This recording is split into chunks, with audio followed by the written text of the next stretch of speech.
Intensive property and extensive property. What are these about?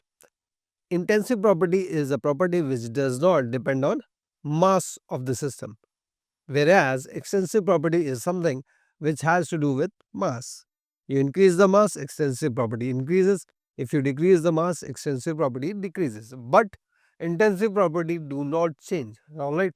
For example, if I have this marker in front of me and I cut this marker into pieces, what do you think? Mass will become half, right? But each half of marker will have the same density. Do you realize this? If I cut this marker into two halves, then the mass will become half, whereas density of each half will remain same. So density, it does not depend on mass. So density is intensive property, whereas the volume of overall marker will become half. So volume is a extensive property. So anything that depends on mass is extensive, whereas something that does not depend on mass is intensive.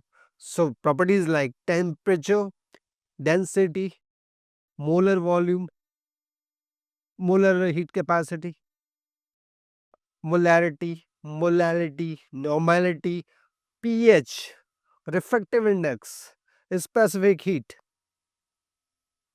refractive index I already told you, right? So these are some proper boiling point, melting point, these are some properties which do not depend on mass of the substance.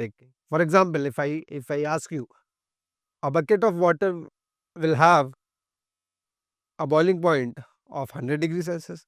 You agree, right? Similarly, if I take a glass of water, what do you think? The glass of water will also have a boiling point of 100 degrees Celsius. So mass is not the thing which decides boiling point or melting point. So mass dependent extensive, mass independent intensive. All right. So few properties we have listed out here. Properties such as heat capacity, mass, volume, number of moles, Gibbs energy, all types of energies, like Gibbs energy, enthalpy change. You take heater, heat capacity. Heat capacity is extensive, whereas molar heat capacity, because you have fixed mass, molar heat capacity is heat capacity per mole. So anything that comes per mole, that means you have fixed, taken the mass to be fixed. So anything which is taken per unit volume, per unit mass, that is intensive. Next, few more things about intensive and extensive.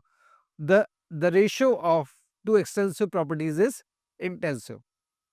If you add up two extensive properties, it will remain extensive. If you subtract extensive properties, it will remain extensive. Whereas intensive properties, if you take a ratio of two intensive, it remains intensive. But for extensive, ratio of two extensive properties becomes intensive. Right? I'll give you an example for that. Density. Density is mass by volume.